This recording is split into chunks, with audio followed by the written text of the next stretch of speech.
edge of the universe, 400 men and women are probing the immeasurable blackness of space. Their leaders are an Earthman with no fear and a stranger with no heart. Travel beyond our time and solar system, into new galaxies, into worlds beyond your dreams. Star Trek, every week, in color.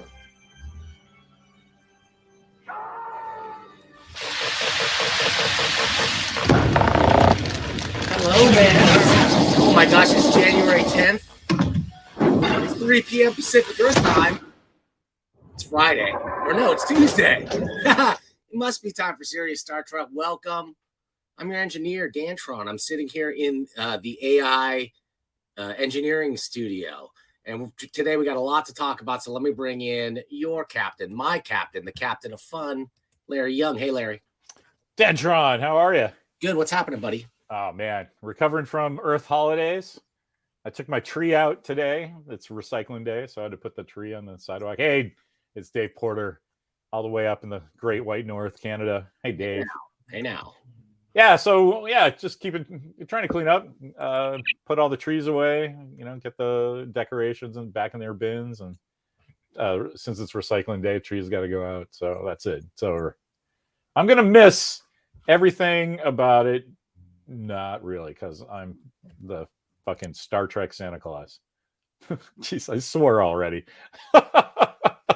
Well, what a jerk. And now we can get back on this perpetual cycle, this imaginary, agreed upon schedule of events on this based on the birth of a guy who may or may not have been born anywhere near that time. Yeah. It's too bad old Dr. John Price is on shore leave or whatever he's doing today, because it's just storytelling, right? I mean, it's that, you know how I feel about organized religion. It's just, but I love it because it's handy to have that story and that guy and this imaginary date and this to have as the beginning of where we measure this completely abstract, arbitrary thing called the timeline. Oh, you mean the calendar timeline? Yeah. I mean, granted, I'm being very whatever Christian centric. The Chinese have been doing it for longer. Yeah. No, but I think of it I'm just talking really about the holidays. Yeah. In that I love the whole winter solstice thing, because the whole concept is that the days are getting longer finally. Yes. The reason they chose December 25th is because the solstice is the 21st, but you really kind of don't recognize that the days are getting longer on the ground for 3 or 4 or 5 days, right? And then you're like, okay, oh no, absolutely, I got 3 seconds more of daylight. And so then they just whoever the guys were that started it, they're like, oh yeah, hey, our guy was born on that day that you love so much. So perfect. It's so perfect. And then that's what Easter is. And he was born on then, and then Easter, that's when he died. But everything's cool because he comes back and he's going to save you. I get it from a storytelling standpoint. And that's why it got such a toehold, because people are like, I don't really care which god I'm drinking to, right? I don't care that I'm going to give my kids some warm socks. I'm like, hey, smoke up, Johnny. The Norse gods are, now instead of Odin's sled of 6-footed reindeer, it's this other guy. Santa Claus has got a sled that goes through the sky. It's whatever, you can tell why the whole thing worked. It's so great. Just the way humanity works in this mishmash of stories, storytelling and stuff. And then when you get back to it, it's all based around sun worship and season worship and pagan rituals that are, to me, are the things that made the most sense. Because when we got away from that nature worship, we got away from something really critical. Well, see, I wouldn't even go that far. That it's just people trying to make sense of their world, right? And so they tell a story about it. Yeah. And then, so it's different for everybody, but then it's kind of the same because human nature is the same and everybody's challenges are the same over the millennia. I don't know, but you know me. I like stories. Look at me, the mashup. I'm wearing a Prodigy shirt or cartoon I don't even like, wearing a Batman symbol because it kind of is Batman colors. So now I'm, flying around in the USS Gotham City, fighting the Jokerians or whatever, the Riddlerians from, Bad Guy 3. I don't know. It's just the kind of stories you tell yourself. So if you think if let's say Bruce Wayne his parents were killed in like a Star Trek continuum. Oh man. Where would he? I love it. Green light already. where would he be? Like, would he be an outlaw on the outside of the Federation, or would he be like an insider? Like, because you're nothing if you're not in the Federation in the future if you're a human. Well, man, you want to pitch it? I mean, it depends on what kind of story you want to tell. Like, you can make that guy space, Han Solo instantly, right? He's got all the he doesn't. But is he a Federation guy? Is he? I love shivers. Cut the check. Exactly. That's great. Bruce Wayne in the Star Trek universe. I don't know. It depends. Like, what are his parents do? Are they still doctors? And so yeah, say Dr. Thomas Wayne is some cohort of Dr. McCoy. So it's set in the TOS universe, and you get to do all the 1960s school stuff without crying about, like, oh, geez, there's bad guys in this, whatever. So, Larry, I misclicked there. I'm sorry. I got yanked. Uh-oh. It might be the gods. It might be our AI overlords, like watching, say, Larry, you crossed IP from right with Warner. Right, it's YouTube going, I'm sorry, Dan, you've been demonetized. That's a bridge too far in this world. Plus, you got a Captain America shield in the background, so like there's all kinds of stuff. There's all my Indiana Jones stuff right in this shot. Huh. Larry, on the other hand, in my background, every single thing that you see was created by an artificial intelligence based on prompts that I gave it. And this is the world. This is the world that we've moved into. I know you want to talk about this, but can I do the Star Trek stuff first? No, of course. Yeah, of course. Because let's do that like in the last half. Because I'm just setting the scene here. Because you're changing my mind a little on. I'm seeing like how the AI chatbot thing might be useful, but you have to give it so many parameters. I just figure, why don't you just sit down and write something in the first place? It's like a lettering script in comics, right? You write a screenplay, and then the artist translates it, and then I need to massage each letter balloon, so I got to do it again, right? Why not just go, hey man, I need this, write it at a 5th grade reading level because this is going on my FAQ for the website. But why say all that when you know it already, right? Why go through it? Why not just do it yourself? Because people are too goddamn lazy. That's the answer to that question. True. And when we talk about that, let's talk about some use cases where I think it does make sense, and it's not. I guess we can keep doing it and save the Star Trek stuff for last. But it's really quick, right? I don't want to alienate the nerds yet. They come here for the Star Trek. They stay for the. Here's a couple things that I heard. Right, Picard season 3 is February 16th, so that's good. For Christmas every year, my wife gives me a paper calendar, like all filled in with all the major birthdays of all our family and shit, because I just don't do Google Calendar. You send me stuff to my email all the time, and I'm like, God bless you, Dan. I wish I knew what this was.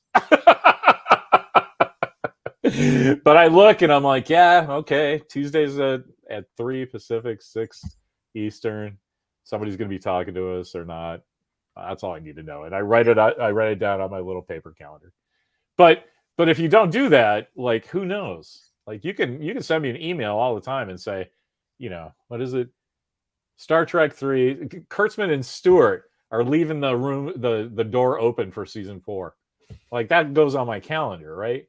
So I know, who to make a voodoo doll of. Well, I am a little excited. I mean, I don't know if I'm subscribed to Paramount Plus excited. Well, as an old school Next Gen fan, I want to see what happens. Worf is still a punching bag, which I think is great. He's like a pacifist now. So Klingon pacifist is hilarious because it's like that was his character in the beginning. The first second you see him is like, oh, the Klingon guy is running security for the Federation. Holy shit. And so now, given all we know about Klingons in general and Worf in particular, who spent all of every Star Trek Next Gen episode he was in going, "We need to kill those fuckers," and Captain Picard goes, "Patience is rewarded," and what? And they always come back to Worf going, "Fucking what did you ask me for?" Like every time, it's so funny. Anyway, and I seem to remember. So making him a pacifist is. I remember a distinct lack of Worf kicking ass scenes. Like maybe like most of the time, you go like, "Oh, we're gonna bring in Worf on this situation. He should be able to put the smack down." He is taken out. He's so disposable. They were trying to make some kind of funny point that like it was a running joke that people just kind of never got, you know, and the reason I know that is probably the right interpretation is because when he went to Deep Space Nine, all of a sudden he started kicking ass. He's a kick ass in that show. Every 5 seconds he's punching somebody or throwing them out the door, or you know, even in like the briefing room things are so different. Like in Next Generation, my friends and I would always talk about it. There was always a scene with Worf and Riker talking about what the events of the day. And sometimes it was twice an episode. It got to the point where we called it the big man conversation. And so I say that with my son all the time to just like shorthand stuff in storytelling. He's like, here comes the big man conversation. But they that's all he ever did. Like he was the like to be, and then Riker would be like, or not to be. And then they go to talk to Picard, and he'd be like, yes, you're both right. I see your point. That is the question, isn't it? You know, and like once you see that, you can't unsee it. Like, and that's why I don't get why Kurtzman and his bros cannot write a Star Trek episode, because there was a format for 40 years, and then they show up and go, "Hey, Game of Thrones is a really popular show. Let's do that." And it's like, dude. I know if John were here, he'd be saying that when in Deep Space Nine, when Worf wasn't kicking ass, he was being a shitty dad. I think that's what John. Yeah, but that's part of why he was able to kick ass, right? And that's why I love they don't know what to do with Worf, because he's either on or off, right? And so a pacifist Klingon, that's kind of balanced. So that's why I'm looking forward to season 3 to see if that comes out. And when you view it through the trauma filtered lens of today's Trek writing room, it's fertile ground. It's fertile ground. He was adopted. He was torn away. He was raised in a weird, so many child trauma filtered lens. That's so funny. Those you can tell that Kurtzman's working a lot of what his therapist is telling him every week in the nation's beloved space show. I think the whole writer's room is I just see it in so many shows. It's so funny. If I wasn't married to a mental health professional, I wouldn't I've been hearing that wave of jargon for so long, like sweeping over, and it's like completely dominating the scene right now. How funny. It's the lens you see it through, right? Because I talk about all this stuff through storytelling and narrative, and Dr. Price is folklore and storytelling. And you're like your exposure to being, mental health professional. That's like you said, you hear the jargon all the time. I mean, so how does that not rub off? So your approach is like, oh, you know what? The storytelling has to come from somewhere. Well, how are those people when they go to sleep at night? It's like it's almost a trust issue, right? It's like, where's the story coming from? Well, it's just like, they've come to the conclusion in the therapy community, like it's trendy, like that everything comes from your childhood trauma. Like whether you were abused or not, Larry, you had trauma, whether you know it or not. Yeah, I remember this one Christmas I didn't get my Battlestar Galactica denim jacket that was advertised in the back of Starlog for $40. Well, I wonder how that's the level of my trauma. Well, that's what turns you into the haberdasher of the future that we see before us, right? Kinda. Yeah, it does make sense in a way. Like we are shaped by these things, and whether you have a real trauma or not. I'm just saying I wouldn't call that trauma. Neither would I. People have problems, man. But compared to all the great things that happen to you, oh man! Speaking of traumatic, here's one of our good friends. Remember, this is He helped us on the $1 Million Mailbox recently, Larry. Our good pal, Ethan Van Sciver. Hey, welcome. Yeah, how about that? That's awesome. I like let's not like shivers go. Like Kurtzman needs a new therapist.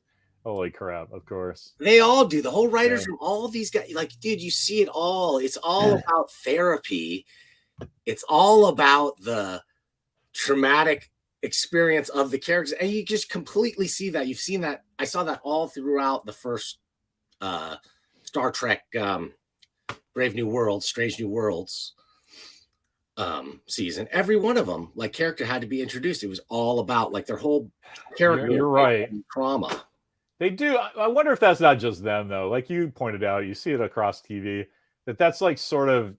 I don't know if people think the audience expects a really fast way to shorthand a new character you're introducing by displaying what their problem is instead of, and they do it in a weird way. In the 70s they would do that, but it wasn't like what's this character's problem. It's like what problem is this character trying to solve?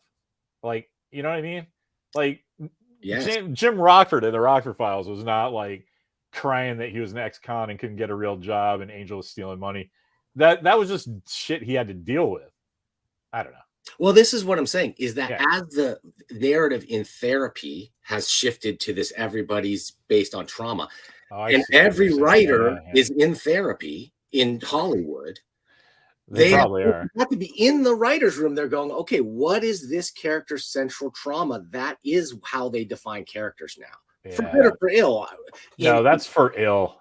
I mean, you can do that for one character or show, and that's great because that guy's your audience into like feel I'm not in a good mood for today because of work, and I'm going to watch this show, and I'm going to identify with this guy today instead of like the lead, which I usually do. But if you have every single character trying to overcome, you know what was great? Did you ever watch Studio 60 on the Sunset Strip? It was the show that came out at the same time as 30 Rock. I know. I didn't watch it. No. Yeah. It was Aaron Sorkin, so I'm contractually obligated to watch that. I signed a soul deal with him that he would read Astronauts in Trouble, and I would watch every play and movie and everything that he ever wrote. And it was great, but one of the characters, it was a thinly disguised Saturday Night Live, right? A nighttime comedy show. And they never showed the show. It was always like what happened in the writer's room or between the producers and stuff like that. And there was one character though he's brought on to be like the hotshot comedy writer. And before the pilot starts, his wife and 2 kids die in a horrific traffic accident. So somebody who's dealing with that and is the comedy guy, like that's fucking spectacular. And every time they cut to him, they didn't just get comic relief, but they also got tugging on the heartstrings. Pathos. Yeah, and it was fantastic because he would sit there and he's crying, and he'd be like, and then he'd say like the perfect punchline to end the scene. And they'd all just write it down like, we're so sorry that happened to you, but we're so glad that you're still funny. Right? Oh, Pagliacci. And that's what I think that they're doing for all characters, right? Yeah. You can't do that every time and have people go up and down and up and down and up and down with you. They'll just turn it off and go watch Chris Hemsworth try to live forever on the National Geographic. Here's the thing. I don't even have a problem with defining characters that way. It's the ham-fisted shoehorning of those things into like the introduction of the character. Like in the first 5 sentences of Uhura, we understood what was going on. Parents dead, transport, the whole thing. And it's TV writing. They got so much time to shoehorn so much plot into X amount and service as many characters as possible. So, like, I'm not going to say it's the worst thing. It's just so noticeable. It's getting a little irritating. I agree. And here's the thing. First of all, thanks, Matt Shivers. Studio 60 was great. I always feel like I should thank people because no one ever says that. And I just feel like Sorkin would thank you. So I'm here standing in. But I think that about characters all the time. People kind of do that. If you notice that, like you just said something I thought was really funny. As being married to a therapist, a mental health therapist, sometimes it makes sense to give people just a bit of context before you go on to what you're going to say, right? And it's not so much like, shining your medals and going, look, I invaded Normandy. It's more like, I took out a lot of catalytic converters in a misspent youth, and I know what's going on underneath the car. So here, let me tell you. You know what I mean? Uh-huh. And so there is a place for that, but people don't do that all the time. Every time they do something or meet some new person, like it happens on these new Star Trek shows. I was going to say all TV, but it's not. Man, we just watched Kaleidoscope. I'm ready to get started on that. Dude, that's so cool. I forget the guy's name, Eric something, but the creator had this genius idea to tell this story about a bank heist over 8 episodes, but it's non-chronological, and they just give a title card in the beginning. It's like, here's 5 years before the heist, here's the next day, here's the thing, and you can watch them in any order, and it doesn't matter. That's great. It's really cool. There's one, and so they don't say episode 1, episode 2. They're just colors, so you don't even feel like you need to watch it in a particular one, but you do have to watch white last. And I think that's because it's probably the heist itself. But that'll be great watching all this stuff play out, because you see all these clues. You've seen either where something comes from or the aftermath, the ramifications of it, before you know what the thing is that happened. Yeah. It's really cool. But like, that's what Star Trek's up against, and you can't just, they said Discovery season 5 is going to be about the search for a treasure, and they won't give up this season-long thing, and no one cares. There are no season-long shows. There's hundreds of good TV and movie to watch, and it's just like, if you don't like that, you can buy in. There's tons of people that are like, yes, my favorite crew is going to go find the biggest treasure ever, but like, that's not everybody. Yeah. That's a tough sell to me. It's a tough sell to. It really is. It's a tough sell to bring in new audiences, but if you're at a season 5 of an established franchise, being Star Trek, not meaning Discovery necessarily, but like, still, it's the 5th season of it. No, yeah, you got to give it to them. You got the fans you're gonna get. And you Right. just you can just say, I'm not expecting to get any more fans. To be honest, we've got what we're gonna get. I'm gonna steal that, because that's it exactly. You've got, at season 5, you've got the fans you're gonna get. I don't see how you can, unless it's super great. On the other hand, There's always that. Let me instantaneously flip flop and go, I'm considering jumping in on Picard. If you give me the green light, Captain Fun, I think, I'm not going to tell you to spend actual US dollars to re-up on the streamer, but I think that you're probably set, right? Because this is these dumbasses, I don't understand. They just don't get what people like about Star Trek. And there's a way to give them new Star Trek stuff. And there's a way to, like, hit the whole favorites. Like, everybody likes a cold Budweiser on a hot day after they cut their grass, right? It's like, you're not thinking too much about it. It's not going to be your favorite thing in the world, but like, yeah, okay, that's a comforting thing I can count on, right? The smell of freshly mown grass and a crisp, refreshing taste of booze, right? It's like, you can count on that in that situation. And that's what checking into your favorite show should be. I want to see the guys I like doing cool ass shit and either learning something or taking somebody's money away from them or whatever, right? You want it to be a thing. And if it's just, here's some guy crying about how his mother didn't love him, and it's just like, no, stop it. Just cut it out. This is where I'm getting away from, and I feel like everyone is. Our attention span as a species is being dragged into shorter and shorter increments, generation by generation.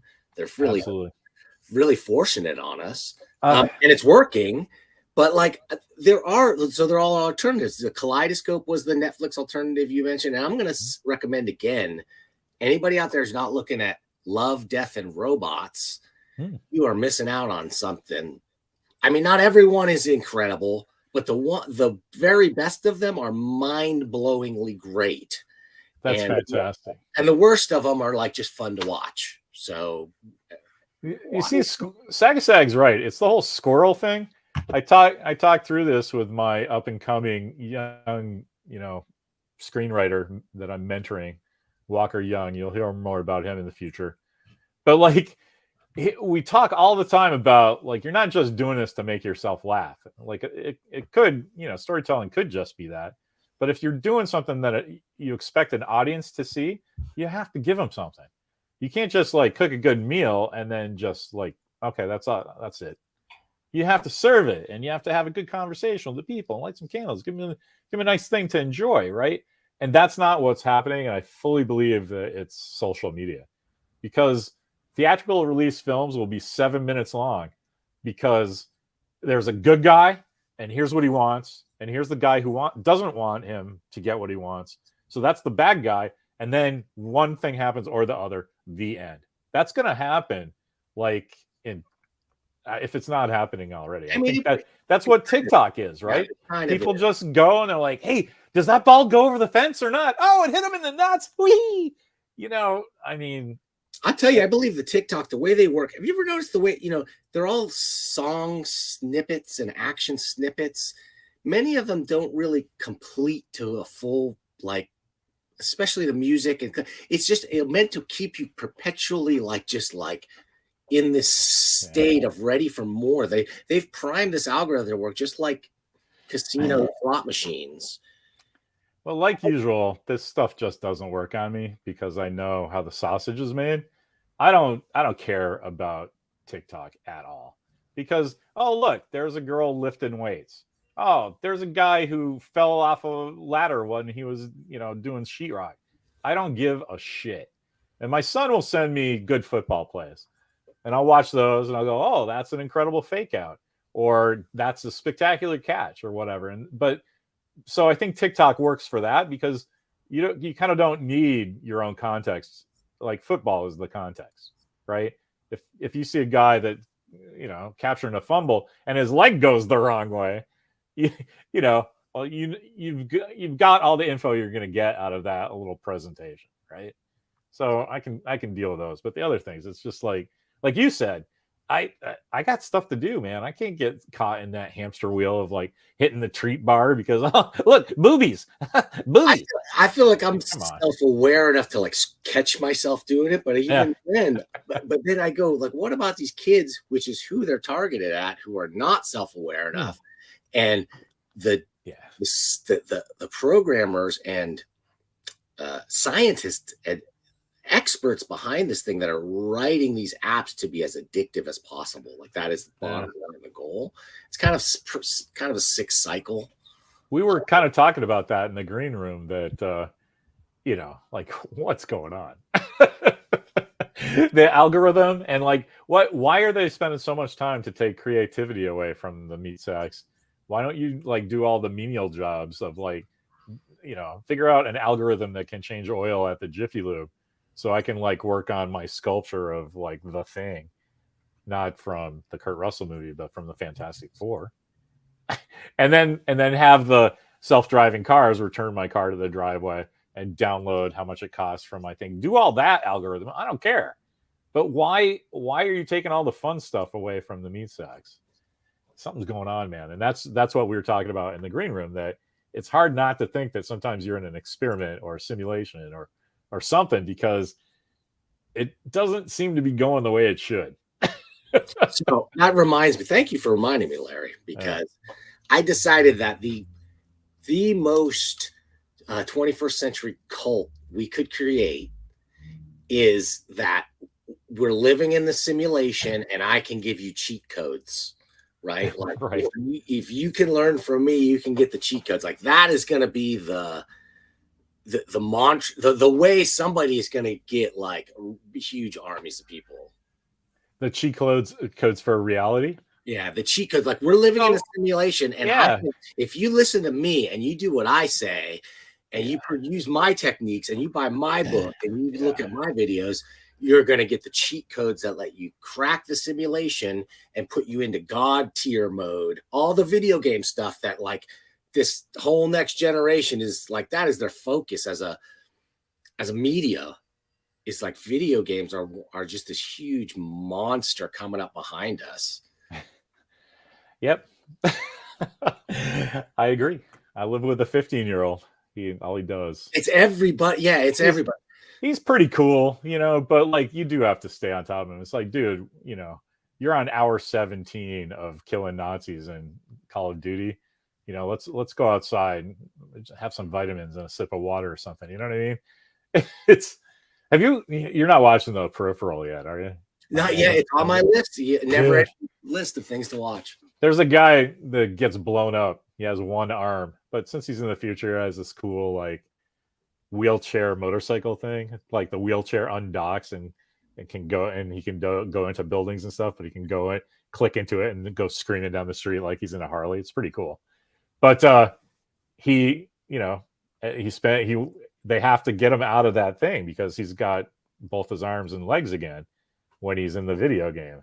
And it's like, can't you just, I was in a coma when I got blown up and they gave me IVs for drinking and food and, they breathe for me and stuff. Just do that to my meat movie so I can walk around and have fun in this place. And all his friends are like, it's killing us, man, but you can't do that. You're going to die eventually. He's like, I don't care. I'll be walking around. And I got a feeling that's what's happening to people mentally now. That they have to go out and still interact with the world, get their groceries and stuff, but are just doing that to keep the meat sack alive so they can, because they're on level 700 of Fortnite. There's this Friends scene where, do you remember the one that they're keeping the ball going for 3 hours and then like they throw it to Phoebe and she just puts it down and they all go, oh shit, okay, but there's nothing to get mad about, right? It's just the game's over and they leave. And I think that's what's going to happen.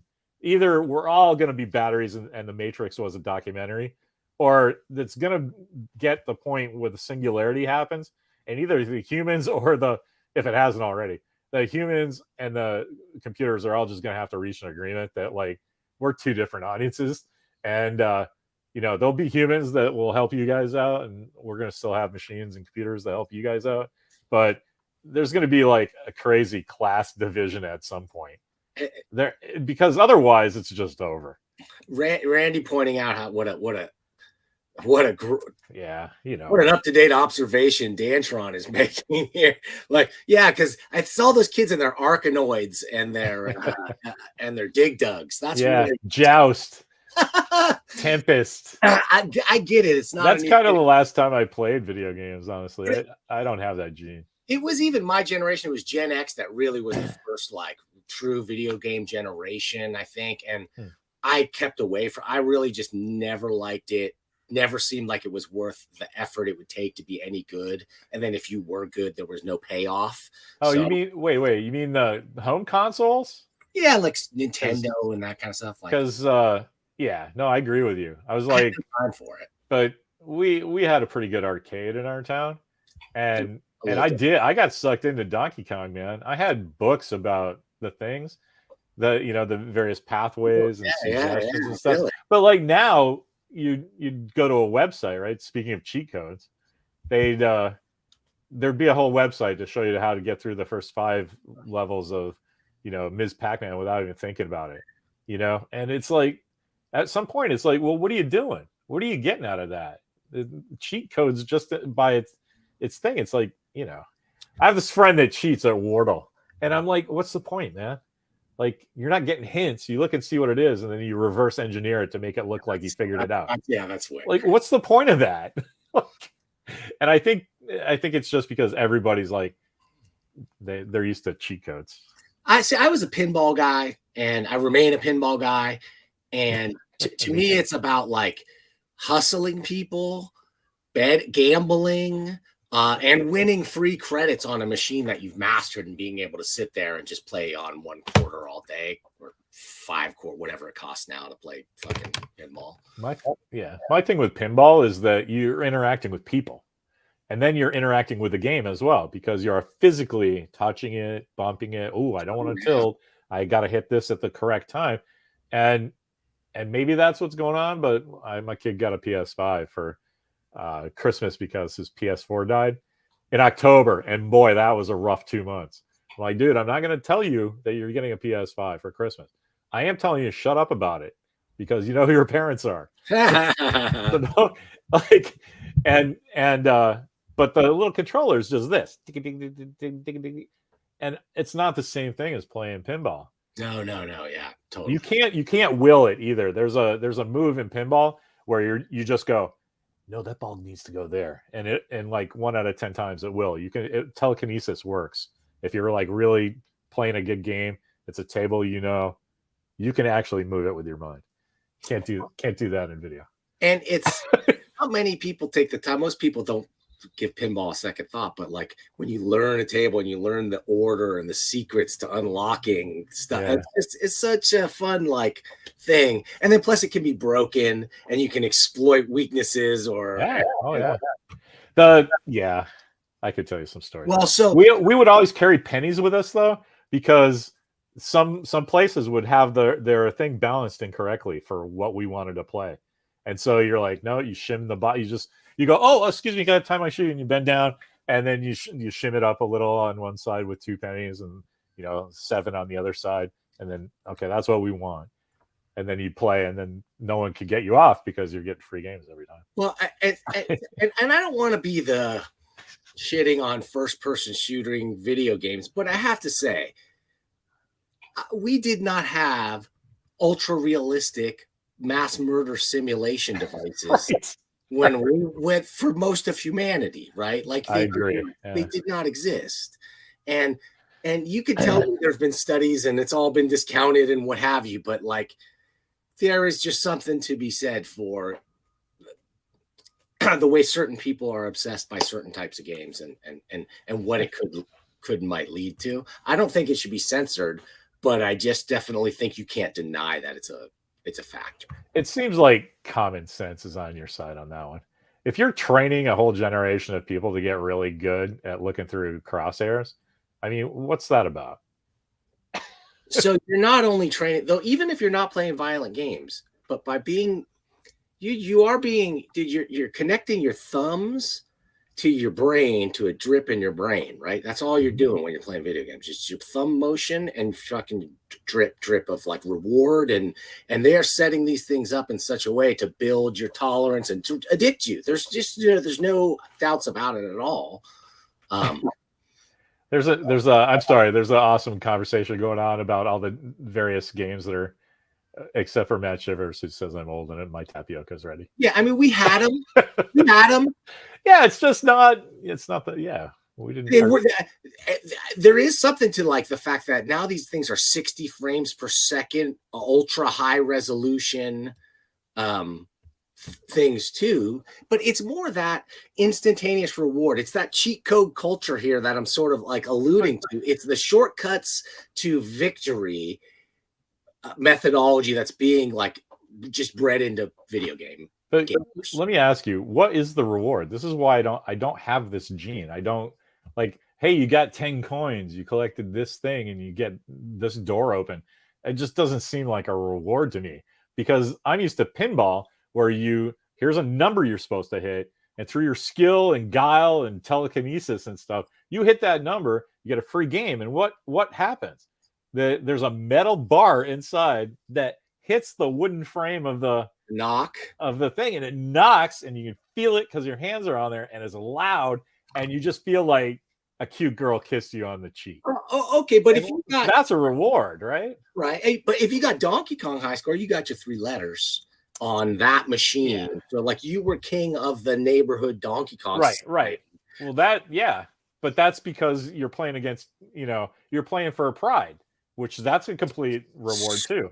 But sitting in your house on a couch drinking, flat beer, going, hey, I'm level 70.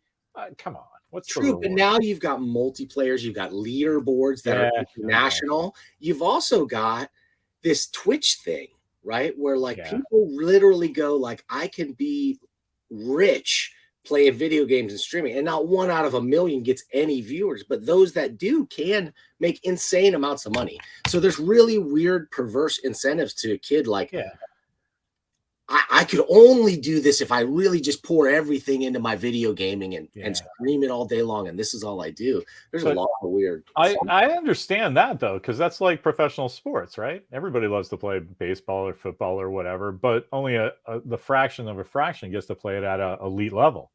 And so I get that, but I don't.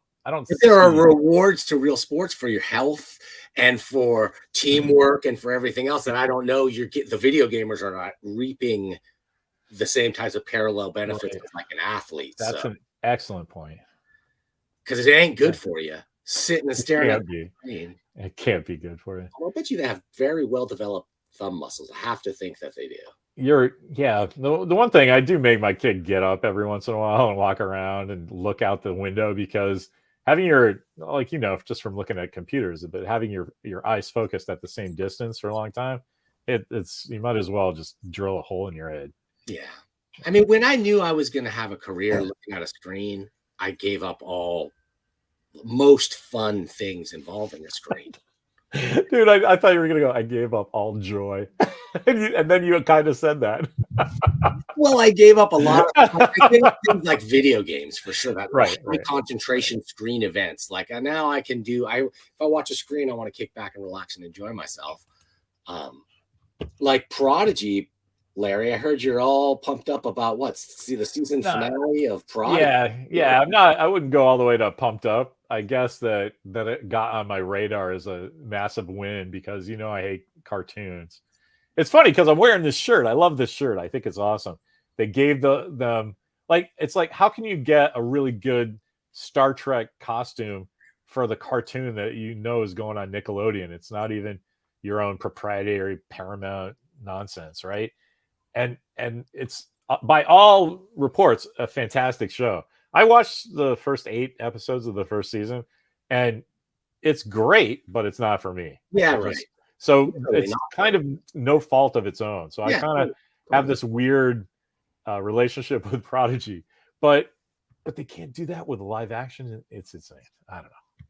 Anyway, Captain Jellicoe from the old Best of Both Worlds. Do you remember that? Yeah, 2-part episode with yeah. Ronnie Cox from RoboCop is how I knew him at the time.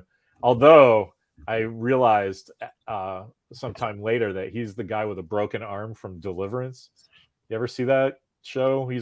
That movie with Burt Reynolds. Long Feel ago. Like a Pig. Yeah, you ever see that? Yeah, so long ago. So but one of the urban guys drowns in an accident, and he's washed down. They find his body later, and it just looks like the guy's really dead. And they figured it out on the set that he was just fooling around. He told them that he could dislocate his shoulder. And they were like, really? And then he did it. He put his shoulder way behind his arm, like in an impossible way. And they're like, does that hurt? And it was like, no, it's just this trick I can do. And they're like, we're going to cover you. That's how they're going to find your body, because that looks like you're dead. Awesome. And so anyway, so I knew him from that and from RoboCop. And he was a great captain. He was an asshole. I love to see captains like that in the Federation, because it's not all, Kirk was like two-fisted punch him up, and Picard was like, hey, kumbaya, everybody. But there's gotta, space is vast, so there's gotta be dickheads in charge. And so definitely. They showed him. But anyway, so they brought that character back on Prodigy, and I'm like, well, I bet that was cool, because Ronnie Cox probably 90 years old now. He's not going to be showing up again in live action, but Captain Janeway doesn't look the same either. Admiral I'm Janeway. Sure that the higher you rise in Starfleet Command, the bigger of an asshole you have to be. It's much like our own politics. I got to give props to Sagasaki. He was right. Chain of Command 1 and 2. It's not. No, it wasn't Best of Both Worlds. But I was going to say something, Larry, but I don't want to do that to you on the air. Right, because my tapioca's ready. Obviously, I'm distracted. But as we know, Chris Sagasaki sometimes misses out on those human cues, so he's fine with embarrassing. Oh, don't be like that. We love you, Chris. We love you, Chris. Honestly, one of my most favorite Facebook feeds is Chris Sagasaki, I have to say. I agree. Because nobody 3D prints like there must just like he must have a gigantic spool of that PLA cable or whatever, like the size of. I think that's what the girls say, right? Chris has got a gigantic spool. A giant spool of PLA. Okay, Larry. So I wanted to talk a little bit, if you don't mind, if we could shift a little bit into like, I was going to say we could bring some real life science to the. Like Nicolas Cage to the series be a star on Star Trek. Yeah. Well, what is that? what is? I don't even understand what the context of your. It's like every idiocy on the internet is. You know I forget the name of that. It was one of the best movies I saw last year, but it's like the unbearable lightness of being Nicolas Cage. Do you know that movie? Yeah, I Pablo? wanted this. Another one of those was on my list for so long, it just slipped off. It's that movie is fucking fantastic because it's like he just woke up one day and was like, I'm really tired of being the butt of everybody's jokes. I really understand it, but like I need to do something that tells everybody that I understand it and I'm in on this joke that there he is. And so he made this movie with Pablo, I forget his name, the Mandalorian. What's that guy's name? Pablo Picasso was never called an asshole. Anyway, what is that guy's name? Pedro. Yeah. Escobar. Anyway, whoever plays the Mandalorian is in this movie with him. They're the co-leads, even though it's about him. So they're talking, and he's like, "Hey, man, you should come be on the Mandalorian. I'm having a blast with this movie with you. I love working with you. You can walk in. It's great. Be anybody in Star Wars." And Nicolas Cage, man amongst men, says, I'm just not a Star Wars guy. I don't care. I don't want to do it. I'm a Star Trek guy. And so then everybody went nuts because, yes, please put Nicolas Cage in Star Trek and don't make him like a renegade Starfleet captain that needs to be dealt with. Make him be like when Christian Slater shows up in Star Trek 3. It's just random cool famous guy in a Starfleet uniform doing a couple of days work saying some lines about something they're trying to do and then leave. Wow, was that fucking Nicolas Cage? Holy shit. Knowing what I know about the movies Nicolas Cage is willing to be in, I can only assume he has never been offered anything Star Trek because he doesn't seem to turn down really anything that's coming his way. That's not take a crack at the guy. He's a working actor. Right. Yeah. He's trying to rebuild that comic book collection that got stolen from him, for goodness sakes. Poor guy. Yeah. I didn't really follow that, but he had some stuff where he had to get some money. And so he would, it was like Bruce Willis, where he knows that he gets a medical diagnosis and he knows he can't take care of his family for much longer. So he's like, okay, I'll do whatever you want for a week, $2 million a week, and then I leave. And then, he does 8 movies a year and he gets a bunch of money and then goes, hey, I can't do this anymore. And I think that was Nicolas Cage. He's just like, I have this messy divorce. I have to sell some stuff. I need to get money fast. I'll just be in anything.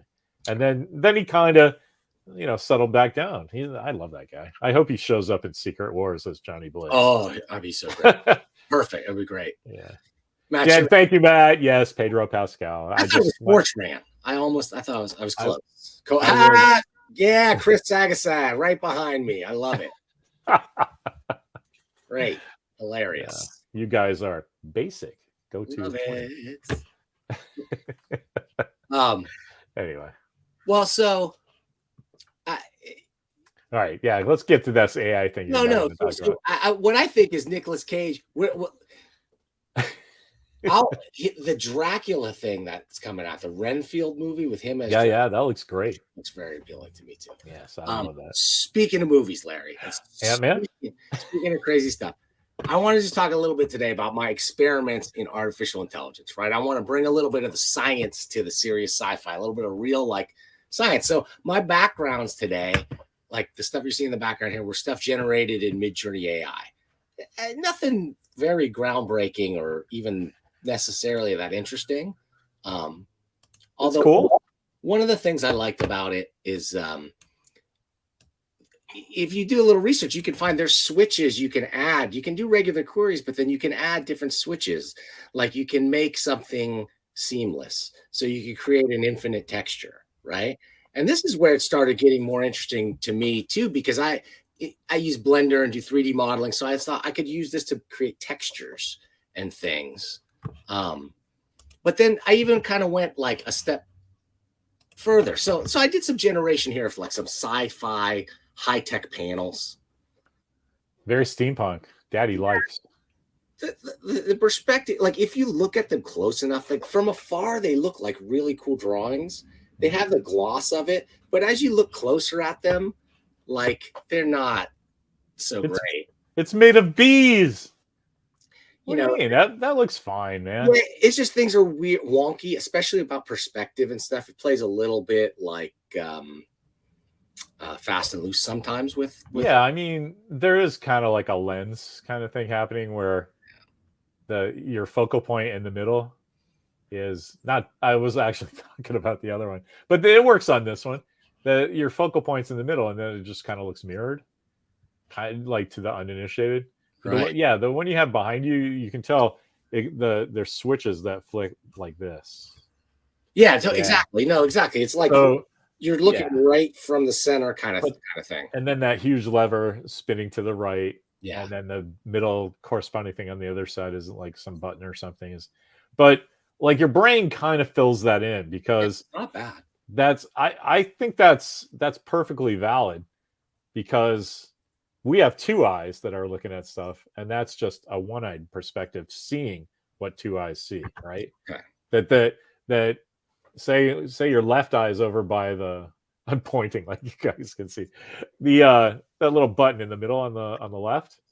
That's what the lever that's what the lever on the right is going to look like if your vision is there. And Correct. the same going the other way. This is what I'm saying. Yes. So the AI just pulled it that the Exactly. green dial in the middle, everything is going to be straight on, and then everything to the left and right is going to be left or right. Well, yeah, it's like the vanishing You know what I mean? point is like here or something. So like a flat plane is going to look like a curve, right? Because of it's doping two-eyed onto one. You do that in comics all the time, making 3D things look 2D. This is making a 2D thing compressed to 1D. Right. Which even as a You know what I mean? primary thing in the background here, definitely this fills the bill. I mean, it would take me dozens and dozens of hours to get something even close to this if I was just doing it by hand to do it. But so there's a next step though too here that I wanted to talk about that I've been messing around with. I would have bet money that you mentioned Elliot Brown when you said that. This is like hours for Elliot Brown to do. Okay, so with this flare pen.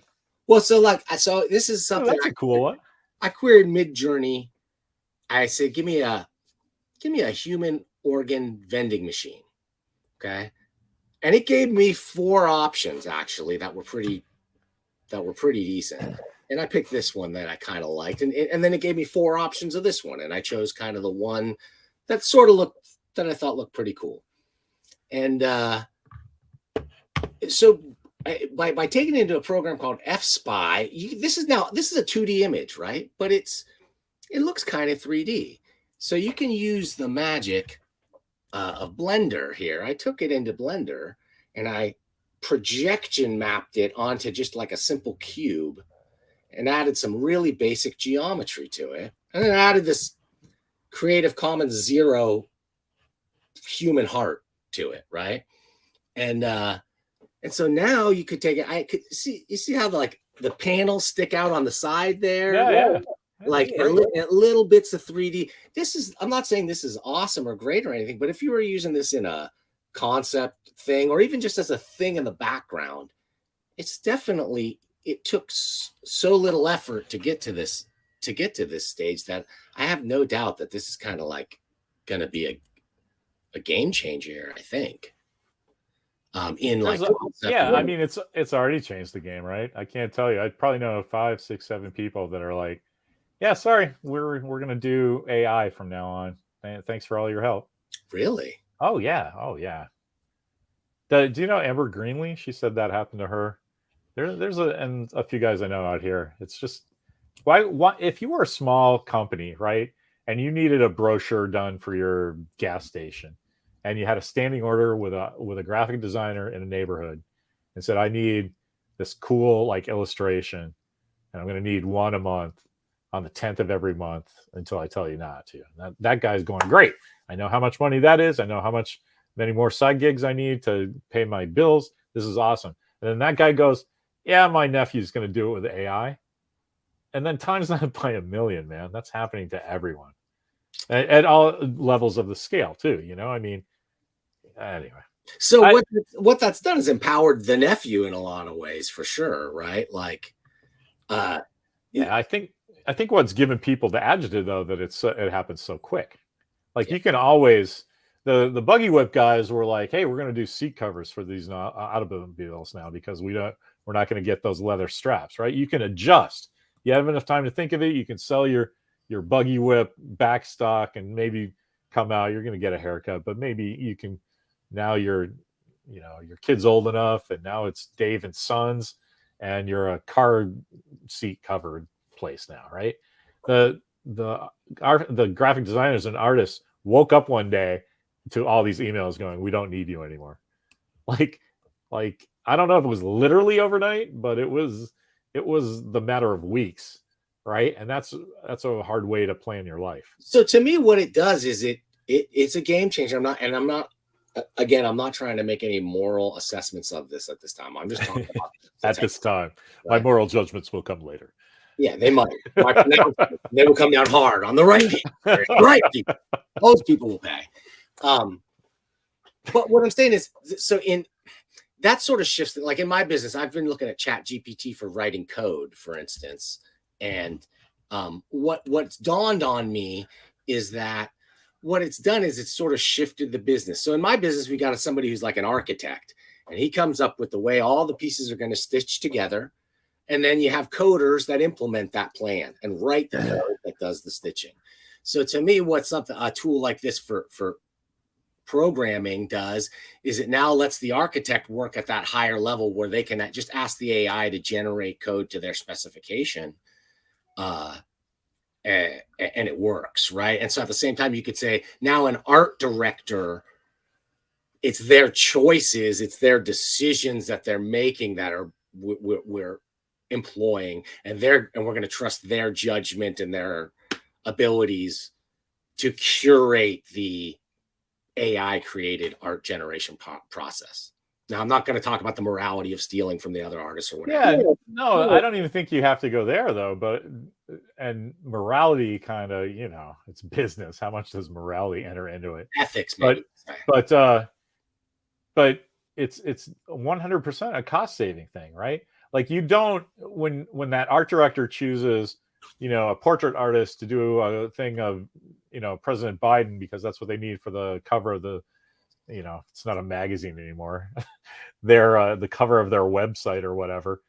You're paying a premium because you're getting a human artist that has skills and developed talent over the years. That it's the whole thing that they say, you're not paying for the 10 minutes it takes me to make this painting. You're paying for the 20 years that it learned. Yes. It took me to learn this. But now the guy's nephew doesn't have to learn for 20 years because the AI is taking care of all that. Right. And it goes back to my thing of why, in God's name, are you trying to take creativity away from the people with brains instead of make the computers do the grunt work? Yes. So that's the part that gives me the edge to. Well, I think they've worked on they're working on all that stuff. They're trying to take everybody's job away. They got burger flipping robots. They got truck driving robots. They got painting robots and like concept art. Like, I want Larry, I'm making a. But robots aren't AI though. You know what I mean? I know. Well, I'm saying like I need a Larry, I got a pitch deck and I need like a Nautilus themed a time machine MacGuffin. And it's like, oh, okay, here you go. Got it for it. Like to this where you would have to go through iteration after iteration, spanning days, if not weeks of time to get even close to something like this. I totally disagree. You can come up with something like that. I guarantee you, this will be something we should do. I'll probably do with my kid because he loves playing with these things. He's got a thing called POV that I don't even know how many he's done, but when he's bored, he doesn't want to watch some movie that Mimi and I are watching. He'll hang out with us, but on the couch, he'll take a few pictures of me or him or his mother, and then he'll write like 3 paragraphs about that picture, and then there's like themes start to develop, and he's got like pirate stories and all kinds of stuff and it's just he's turning his creativity wheel, and so all the creativity is still happening, right? The talent and working on your talent and skill is still happening. It's just the image part isn't, right? So, but to people like us, that's valuable, right? We don't have that kind of artistic skills. So I get your enthusiasm for this. I really do. But if you said, I'm gonna give my kid a prompt. We'll work on a prompt like your time machine thing that you just said, and output that. That's great. But wouldn't it be cool to see what a human being did in the same amount of time with the same prompt? Because I'm not sure you get something exact, but you just got that and went, yeah, that'll work. And that's all human beings do. Yeah. They give you 3 things, and then the client goes, yeah, that'll work. Yeah, that's right. And so I don't think that you're saving that much time. I mean, there might be a time in terms of putting stuff, I mean, this algorithmic thing is just, outputting stuff, and you change the light and all that shit. But that's not what an artist already understands chiaroscuro and light sources and perspective and stuff, because he's trained all that time. Yeah. So I would be interested to see the old man versus machine instead of a chess game, like a cool AI. I think it's going to depend on the use cases. Like, okay, yeah, no, of course. Like, I think storyboard artists are somebody who could see their days numbered, because if you could get something that could read a script and generate storyboards that you could easily tweak, that takes just a whole person out of the pipeline for something that never is meant to be seen and doesn't have to be of finished quality. Yeah, I mean, that's all previs is, though, right? I don't think you're taking it. You're not going to have AI generated storyboards, because that's not how storyboards work, right? The function of storyboards is to choose the perfect, shot. Right. So if the script were annotated, I know that's not how screenplays are written, because that they get mad at writers who say, like, if they say, John McClane, and then you put in parentheses like size, like he's going, or like, suddenly or quickly or something like that. They get mad at that. It's like, that's our job. You break down the story structure. And that's what I think. If you're going to give that job to the previs AI guy, what are you doing? You're not making movies. You're just letting that choose all the shots for you. Yeah, but I could just imagine a way in that if you wrote a script, you could write a prompt for each shot as you wrote the script, and it could be generated. You could, yeah, absolutely. But like, what? Then people aren't making. Movies are a collaborative thing.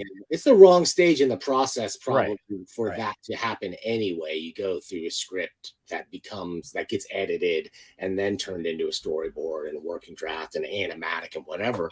But I think I know that even if the human version is better, there'll be more and more impetus to use this cheaper version and go with. I agree, because for the same reasons it's happening now, right? It's just easier and quicker and lazier, and you don't have to, it's cheaper. But there's too much to watch already. I don't need more junk to fill up my streamer. I need more amazing stuff, and But I think if you put these tools into the hands of people that are the creatives already, and they embrace them and start to use them as part of their workflow, there's a way, just like when photography was invented, and just like when other computer programs were invented and things like that, that sped up and automated the process.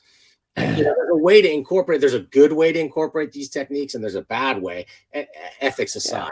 I'm not saying that people shouldn't use it. I'm just not willing to concede creativity and talent to programmers yet.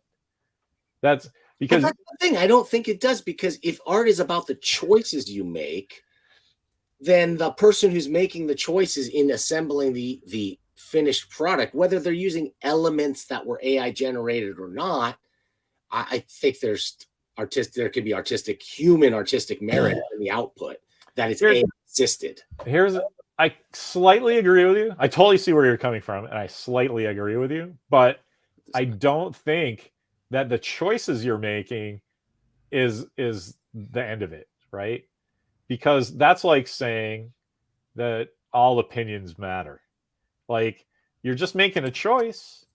Yeah, but that's not is that the right choice? Do you have years of experience to say that that's the choice to convey the emotion that you want to convey? Is it there's a whole bunch of like intangibles to creativity that I don't trust computer programmers understand and able to program computers correctly to output it. So we'll see. My favorite part, besides the fingers, the signature, the hallmarks of AI generated stuff are the fucked up fingers. Yeah. And this like every language thing that if you tell me that doesn't just instantly remind you of Call of Cthulhu, whatever language they're speaking in H.P. Lovecraft, like that, it's a little bit creepy in that regard.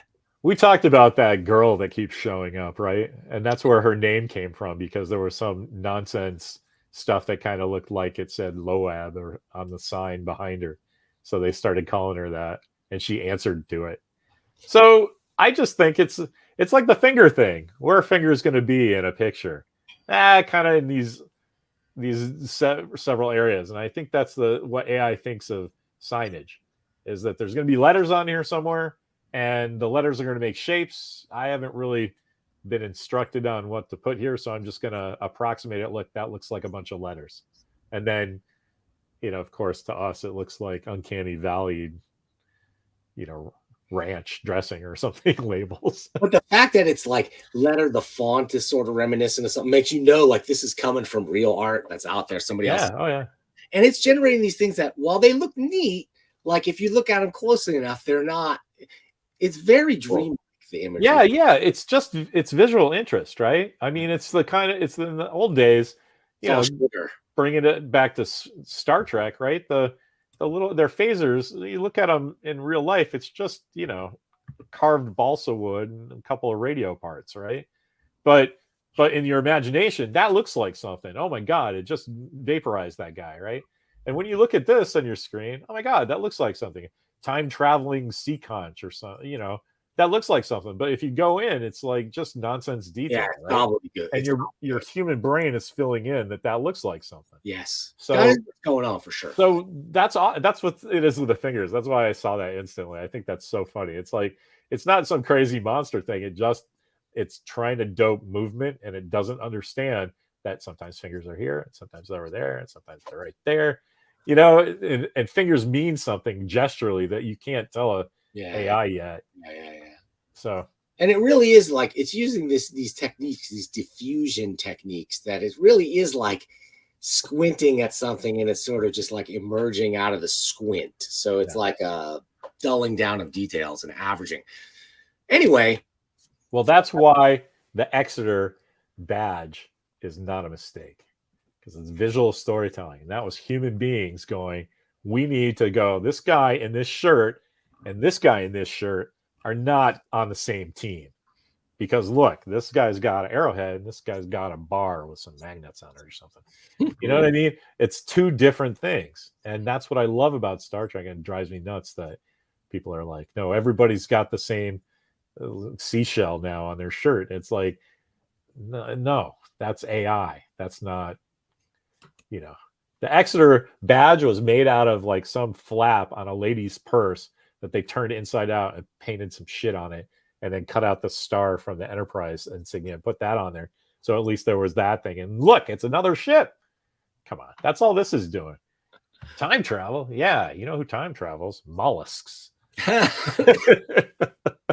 Well, for good or for ill, these techniques, the genie's out of the bottle.